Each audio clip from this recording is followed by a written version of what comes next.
샬롬. 말씀을 사랑하는 여러분을 환영합니다. 오늘도 하나님 안에서 평안하시지요? 오늘은 민수기 10장 전체를 함께 펼쳐보려 합니다. 이스라엘 백성들이 드디어 시내산을 떠나는 날, 그 출발의 아침입니다. 참 오래 머물렀습니다. 출애굽을 한 뒤 시내산에서 율법을 받고 성막을 짓고 제사장 지파를 정비하고 첫 번째 유월절을 다시 지키기까지 약 1년 가까운 시간을 그 산 아래 진을 치고 살았습니다. 그리고 마침내 구름이 움직입니다. 이제 길을 떠납니다. 1절. 여호와께서 모세에게 말씀하여 이르시되. 이 짧은 한 줄이 얼마나 묵직한지 모릅니다. 하나님이 먼저 말씀하십니다. 출발이 사람의 결심에서 시작되지 않고 하나님의 말씀에서 시작됩니다. 우리 삶의 모든 새로운 출발도 마찬가지입니다. 내가 준비됐다고 느껴서가 아니라 하나님이 말씀하실 때 길이 열립니다. 2절. 은 나팔 둘을 만들되 두들겨 만들어서 그것으로 회중을 소집하며 진영을 출발하게 할 것이라. 하나님은 은 나팔 2개를 만들라고 하십니다. 두들겨 만들라, 히브리어로는 미크샤라고 합니다. 망치로 두드리고 또 두드려서 형태를 잡아가는 방식입니다. 주조에서 틀에 붙는 것이 아니라 손으로 직접 두드려 만드는 것입니다. 왜 이 방식이어야 했을까요? 아마도 이 나팔이 단순한 도구가 아니라 정성이 들어간 거룩한 물건임을 처음부터 새기고 싶으셨던 것은 아닐까요? 만드는 과정 자체가 이미 예배였습니다. 3절. 나팔 2개를 불 때에는 온 회중이 회막문 앞에 모여서 4개로 나올 것이요. 2개를 함께 길게 불면 모든 회중이 하나님 앞으로 모입니다. 약 200만 명이라는 숫자를 생각해 보세요. 오디오 장비도 스피커도 없는 광야에서 그 많은 사람이 어떻게 일사불란하게 움직일 수 있었을까요? 비결은 딱 하나였습니다. 약속된 소리에 귀를 기울이는 것입니다. 하나님이 주신 규칙을 모두가 알고 모두가 기억하고 모두가 집중했기 때문입니다. 신앙 공동체가 하나로 움직이는 힘은 지도자의 카리스마에서 오는 것이 아닙니다. 같은 말씀을 듣고 같은 방향을 바라보는 것에서 옵니다. 4절. 하나만 불 때에는 이스라엘의 천부장된 지휘관들이 모여서 4개로 나아올 것이며 하나만 불면 지휘관들만 모입니다. 2개냐 하나냐, 이 미세한 차이를 구분하려면 얼마나 깊이 귀를 기울여야 했을까요? 소리가 나면 그냥 움직이는 것이 아닙니다. 정확히 들어야 합니다. 하나님의 음성도 그렇습니다. 얼핏 비슷해 보이는 소리들 가운데서 진짜 하나님의 음성을 분별하는 것, 그것이 신앙의 훈련입니다. 5절. 너희가 그것을 크게 불 때에는 동쪽 진영들이 행진할 것이며 6절. 두 번째로 크게 불 때에는 남쪽 진영들이 행진할 것이라. 떠나려 할 때에는 나팔 소리를 크게 불 것이며 나팔을 짧고 급하게 히브리어로 테루아라고 불리는 방식으로 불면 이동 신호가 됩니다. 첫 번째에는 동쪽이, 두 번째에는 남쪽이 움직입니다. 70인역 성경에 따르면 세 번째에는 서쪽이, 네 번째에는 북쪽이 출발했습니다. 이 광경을 하늘에서 내려다 봤다면 어땠을까요? 거대한 생명체처럼 질서있게 움직이는 수백만 명의 모습이 얼마나 장엄했을지 생각만 해도 숨이 멎을 것 같습니다. 혼돈이 아니라 질서, 무질서가 아니라 아름다움입니다. 하나님은 항상 질서의 하나님이십니다. 7절. 또 회중을 모을 때에도 나팔을 불 것이나 소리를 크게 내지 말며. 모이는 신호와 이동하는 신호는 달랐습니다. 이동할 때는 크고 짧게, 모일 때는 길고 부드럽게 붑니다. 같은 나팔이지만 어떻게 부느냐에 따라 의미가 완전히 달랐습니다. 하나님의 말씀도 그렇습니다. 같은 구절을 읽어도 그날 내가 서 있는 자리에 따라, 그날 내 마음의 상태에 따라 전혀 다른 음성으로 들려옵니다. 8절. 그 나팔은 아론의 자손인 제사장들이 불지니 이는 너희 대대의 영원한 율례니라. 나팔은 아무나 부는 것이 아닙니다. 오직 제사장들만이 불 수 있었습니다. 왜냐하면 이 나팔 소리는 단순한 신호가 아니라 하나님의 말씀을 공동체에 전달하는 행위였기 때문입니다. 위로부터 내려오는 말씀을 아래로 전달하고 아래로부터 올라가는 기도를 위로 올려드리는 중보의 행위, 그것이 제사장의 본질입니다. 그리고 예수 그리스도께서는 우리의 영원한 대제사장이 되셨습니다. 히브리서 7장은 말합니다. 그분이 항상 살아계셔서 우리를 위해 중보하신다고. 그 나팔을 지금도 예수님이 불고 계십니다. 9절. 또 너희 땅에서 너희가 자기를 압박하는 대적을 치러 나갈 때에는 나팔을 크게 불지니 그리하면 너희 하나님 여호와가 너희를 기억하고 너희를 너희의 대적에게서 구원하시리라. 여기서 중요한 전환이 일어납니다. 광야에서 나팔 소리는 하나님이 백성에게 내리시는 신호였습니다. 그런데 가나안에 들어간 뒤에 나팔 소리는 방향이 바뀝니다. 이제는 백성이 하나님께 올려드리는 소리가 됩니다. 전쟁이 벌어졌을 때 나팔을 불면 하나님이 기억하신다고 하십니다. 기억하신다는 것은 잊고 계셨다는 뜻이 아닙니다. 히브리어 자카르는 단순한 기억이 아니라 행동으로 옮기신다는 의미입니다. 기억하신다는 것은 개입하신다는 것입니다. 우리의 기도가 하나님을 움직입니다. 10절. 또 너희의 희락의 날과 너희가 정한 절기와 초하루에는 번제물을 드리고 화목제물을 드리며 나팔을 불라 그로 말미암아 너희의 하나님이 너희를 기억하시리라. 나는 너희의 하나님 여호와니라. 전쟁 때만이 아닙니다. 기쁜 날에도 나팔을 붑니다. 절기에도 초하루에도 붑니다.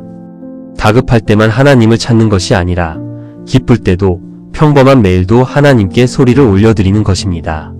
그 소리의 끝에 하나님은 선언하십니다. 나는 너희의 하나님 여호와니라.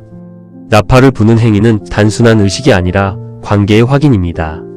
우리가 기도할 때마다 하나님은 그 관계를 다시 확인해 주십니다. 나는 너희 하나님이다 라고. 11절. 둘째의 둘째 달 20알의 구름이 증거의 성막에서 떠오르매. 12절. 이스라엘 자손이 시내 광야에서 출발하여 자기 길을 가더니 바란 광야에 구름이 머무니라. 드디어 출발입니다. 출애굽 이후 1년 1개월 하고 20일이 지났습니다. 구름이 성막에서 떠오를 때 이스라엘이 움직입니다. 먼저 구름이 움직였습니다. 구름이 멈추는 곳에 그들이 멈췄습니다. 목적지는 인간이 정하지 않았습니다. 이 단순한 원칙이 얼마나 어려운지 생각해 보시면 알 것입니다. 내가 준비됐다고 느껴질 때 가는 것이 아니라 구름이 움직일 때 가는 것입니다. 구름이 멈추면 이해가 안 돼도 멈추는 것입니다. 순종이란 타이밍을 하나님께 드리는 것입니다. 13절. 이와 같이 그들이 여호와께서 모세에게 명령하신 것을 따라 행진하기를 시작하였는데 짧은 절이지만 무척 중요합니다. 명령하신 것을 따라입니다. 이들이 잘 느껴져서 간 것이 아닙니다. 이해가 돼서 간 것도 아닙니다. 명령하셨기 때문에 갔습니다. 신앙은 종종 이해보다 앞서야 합니다. 14절. 선두로 유다, 자손의 진영의 군기에 속한 자들이 그들의 진영별로 행진하였으니 유다 군대는 암미나답의 아들 나손이 이끌었고. 15절. 이사갈 자손 지파의 군대는 수알의 아들 느다넬이 이끌었고. 16절. 스불론 자손 지파의 군대는 헬론의 아들 엘리압이 이끌었더라. 유다가 선두입니다. 유다는 사자의 지파, 왕의 지파입니다. 그리고 훗날 예수 그리스도께서 나오실 지파이기도 합니다. 이 행군의 맨 앞에 예수님의 혈통이 서 있습니다. 하나님의 구속 계획은 이 먼지 풀풀 나는 광야 행군 속에도 이미 새겨져 있었습니다. 17절. 이에 성막을 거듭해 게르손 자손과 므라리 자손이 성막을 메고 출발하였으며 유다 뒤를 이어 레위 지파의 게르손 자손과 므라리 자손이 성막 구조물을 들고 출발합니다. 이 사람들이 들고 가는 것이 무엇인지 아십니까? 성막의 덮개들과 기둥들, 기초 받침들입니다.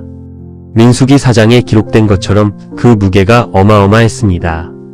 레위인들은 수레를 허락받았지만 그래도 그 규모는 대단했습니다. 몸으로 하나님의 집을 들고 걷는 사람들입니다.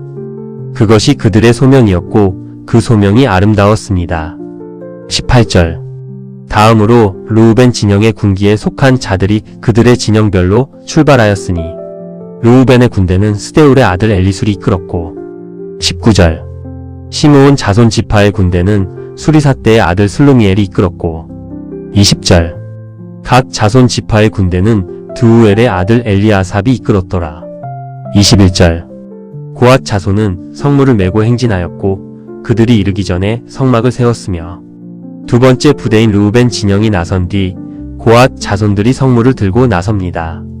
고앗 자손들이 메는 것은 성막 내부의 가장 거룩한 기구들입니다. 법궤, 떡상, 등잔대, 분향단, 제단들입니다. 이것들은 수레가 허락되지 않았습니다. 반드시 어깨에 직접 메어야 했습니다. 왜냐하면 너무 거룩하기 때문입니다. 다윗이 나중에 하나님의 궤를 수레에 싣다가 우사가 죽는 사건을 기억하십니까? 거룩한 것은 인간의 편의대로 다룰 수 없습니다. 그런데 여기서 놀라운 배치가 드러납니다. 게르손과 므라리가 먼저 성막 구조물을 들고 앞서 출발했고 그 뒤에 고앗이 성물을 들고 따라옵니다. 왜 그랬을까요? 목적지에 도착했을 때 고앗이 성물을 들고 오기 전에 게르손과 므라리가 먼저 성막 구조물을 세워놓아야 했기 때문입니다. 성물이 도착했을 때 바로 들어갈 집이 세워져 있어야 합니다. 하나님은 이 200만 명의 이동 속에서 단 하나의 디테일도 놓치지 않으셨습니다. 하나님의 계획은 항상 우리보다 앞서갑니다. 22절. 다음으로 에브라임 자손 진영의 군기에 속한 자들이 그들의 진영별로 행진하였으니 에브라임 군대는 암미훗의 아들 엘리사마가 이끌었고 23절. 므낫세 자손 지파의 군대는 부다술의 아들 가말리엘이 이끌었고 24절. 베냐민 자손 지파의 군대는 기드오니의 아들 아비단이 이끌었더라. 요셉의 두 아들 지파 에브라임과 므낫세가 함께 행진합니다. 그 뒤에 베냐민이 따릅니다. 베냐민은 사도 바울의 지파이기도 합니다. 이 이름들 하나하나 뒤에 얼마나 긴 구속사의 실이 이어져 있는지 모릅니다. 하나님은 이름을 기억하시는 분입니다. 이 광야의 행렬에서 지나치는 이름이 하나도 없습니다. 25절. 다음으로 단 자손 진영의 군기에 속한 자들이 그들의 진영별로 행진하였으니 이 군대는 모든 진영의 마지막 진영이었더라. 단 군대는 암미사대의 아들 아이에셀이 이끌었고 26절. 아셀 자손 지파의 군대는 오그란의 아들 바기엘이 이끌었고 27절. 납달리 자손 지파의 군대는 에난의 아들 아이라가 이끌었더라. 단 지파가 맨 마지막을 맡습니다. 군사적 용어로는 후방 경계대, 히브리어로 아사프라고 불리는 자리입니다. 나고자를 챙기고 적의 기습을 막는 가장 위험한 자리입니다. 선두도 중요하지만 후방도 중요합니다. 공동체에서 눈에 띄지 않는 자리를 묵묵히 지키는 사람들이 있습니다. 화려한 선두가 아니라 조용한 후방을 지키는 사람들. 하나님은 그들을 보고 계십니다. 28절. 이스라엘 자손이 행진할 때에 이와 같이 그들의 군대를 따라 나아갔더라. 이한절이 행군 전체를 조용히 마무리합니다. 명령하신 그대로 움직였습니다. 오차 없이 불평 없이 지파별로 순서대로. 이것이 이스라엘 공동체가 광야를 건너는 방식이었습니다. 29절. 모세가 모세의 장인 미디안 사람 르우엘의 아들 호밥에게 이르되 여호와께서 주마하신 곳으로 우리가 행진하나니 우리와 동행하자. 그리하면 선대하리라. 여호와께서 이스라엘에게 복을 내리리라 하셨느니라. 여기서 호밥이 등장합니다. 모세의 처남으로 해석되는 인물입니다. 중요한 것은 모세가 그에게 이렇게 말한다는 사실입니다. 우리와 함께 가자. 하나님이 좋은 것을 주실 것이다. 모세는 하나님의 약속을 이미 받은 사람입니다. 그 약속을 혼자 품고 떠난 것이 아니라 주변 사람들을 함께 초대합니다. 복음은 원래 나눌 때 더 복음답습니다. 30절. 호밥이 그에게 이르되 나는 가지 아니하고 내 고향 내 친족에게로 가리라. 호밥이 거절합니다. 고향이 좋고 가족이 보고 싶습니다. 그 마음이 이해가 됩니다. 하나님의 초대를 처음에 거절하는 것, 우리도 종종 그렇지 않습니까? 너무 익숙한 것이 있고 떠나기 싫은 것이 있습니다. 복음은 항상 무언가를 내려놓는 것을 요청하기 때문입니다. 31절. 모세가 이르되 청하건대 우리를 떠나지 마소서. 당신은 우리가 광야에서 어떻게 진칠지를 아나니 우리의 눈이 되리이다. 32절. 우리와 동행하면 여호와께서 우리에게 복을 내리시는 대로 우리도 당신에게 행하리이다. 모세가 포기하지 않습니다. 재차 간청합니다. 당신이 필요하다고 합니다. 하나님이 구름 기둥으로 인도하시는데 왜 광야 지리를 아는 사람이 또 필요할까요? 하나님의 인도하심이 초자연적인 것과 자연적인 것을 동시에 사용하신다는 것을 여기서 배웁니다. 구름 기둥도 필요하고 광야를 아는 사람의 눈도 필요합니다. 하나님은 기적만 쓰시는 분이 아니라 사람도 쓰시는 분입니다. 그리고 모세가 하는 말이 아름답습니다. 하나님이 우리에게 복을 내리시는 대로 당신에게도 행하겠다고 합니다. 하나님의 복은 나누어 줄 수 있는 것입니다. 이스라엘만을 위한 하나님이 아니라 이방인 호밥도 품으시는 하나님입니다. 여기서 이미 온 인류를 향한 하나님의 마음이 보입니다. 민족과 혈통의 경계를 넘어 하나님의 초대는 열려 있습니다. 33절. 그들이 여호와의 산에서 떠나 3일 길을 갈 때 여호와의 언약궤가 그 3일 길에 앞서가며 그들의 쉴 곳을 찾았고 언약궤가 앞서갑니다. 이 장면을 눈으로 그려보십시오. 수백만 명의 대열맨 앞에 금으로 쌓인 언약궤가 제사장들의 어깨 위에서 흔들리며 나아갑니다. 언약궤가 길을 찾습니다. 쉴 곳을 찾아줍니다. 하나님이 백성보다 앞서서 광야를 탐색하십니다. 오늘 우리의 길도 마찬가지입니다. 우리가 아직 밟지 않은 내일의 땅을 하나님은 이미 걸어가고 계십니다. 34절. 그들이 진영을 떠날 때의 낮에는 여호와의 구름이 그 위에 덮였었더라. 구름이 덮습니다. 광야의 대낮은 사람을 죽이는 더위입니다. 그 뜨거운 태양 아래 수백만 명이 걷고 있습니다. 그런데 구름이 그들을 덮고 있습니다. 그늘입니다. 살아있는 그늘, 움직이는 그늘입니다. 하나님의 보호는 이처럼 아주 실제적이고 육체적인 것이기도 합니다. 우리의 매일을 지나는 하나님의 손이 얼마나 구체적인지 우리는 종종 잊고 삽니다. 35절. 궤가 떠날 때에는 모세가 말하되 여호와여 일어나사 주의 대적들을 흩으시고 주를 미워하는 자가 주 앞에서 도망하게 하소서 하였고 출발할 때 모세는 기도합니다. 일어나소서. 이 기도가 얼마나 담대한지 모릅니다. 모세는 하나님을 잠들어 있는 분처럼 흔들어 깨우는 것이 아닙니다. 이것은 선언입니다. 주님, 당신이 앞서 가십니다. 당신이 싸우십니다. 당신의 대적들이 흩어집니다. 라는 신앙 고백입니다. 전쟁터로 나가기 전에 무기를 점검하는 것이 아니라 하나님을 선포하는 것입니다. 그것이 모세의 방식이었습니다. 36절. 궤가 쉴 때에는 말하되 여호와여 이스라엘 종족들에게로 돌아오소서 하였더라. 멈출 때도 기도합니다. 돌아오소서. 이것은 매우 독특한 기도입니다. 하나님이 어디 가셨다가 돌아오시는 것이 아닙니다. 이 기도의 뜻은 이렇습니다. 주님, 이 백성 가운데 안착해 주십시오. 우리와 함께 쉬어 주십시오. 우리의 진영이 당신의 집이 되게 해 주십시오. 이동할 때도 기도하고 멈출 때도 기도합니다. 모세의 하루는 기도로 열리고 기도로 닫힙니다. 행군의 시작과 끝이 기도입니다. 민수기 10장 전체를 이렇게 한 줄로 정리할 수 있을 것 같습니다. 하나님의 음성에 귀 기울이고 하나님보다 앞서가지 않고 기도로 시작해서 기도로 마치는 삶이 바로 광야를 건너는 삶이다. 이 본문은 오래전 이야기가 아닙니다. 지금 우리가 걷고 있는 오늘의 광야 이야기입니다. 기도합니다. 사랑의 하나님, 오늘도 구름이 움직이기 전에 제가 먼저 나가지 않게 해주십시오. 나팔 소리를 듣기도 전에 제 판단대로 움직이지 않게 해주십시오. 모세처럼 출발할 때도 멈출 때도 당신을 먼저 부르는 하루가 되게 해주세요. 그리고 저에게 주신 복이 호밥을 향한 모세의 마음처럼 주변 사람들에게 흘러가게 해주십시오. 예수님의 이름으로 기도드립니다. 아멘. 감사합니다.